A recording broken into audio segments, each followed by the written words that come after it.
सबकिया खिड़किया ओ हाय रे बोली माई हाय रे बोली माई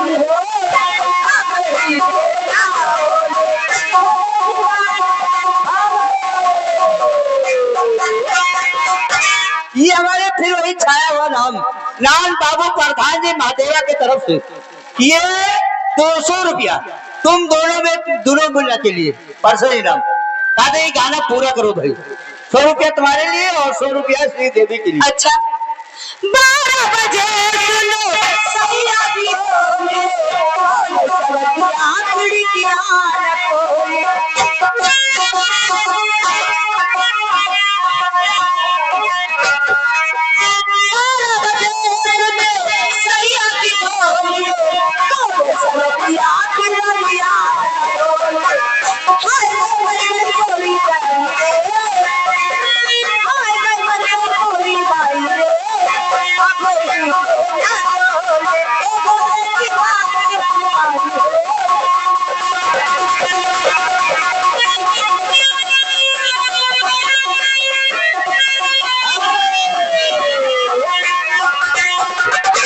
रोशनी जी तुम बेटी सी के इंतजार करते हो।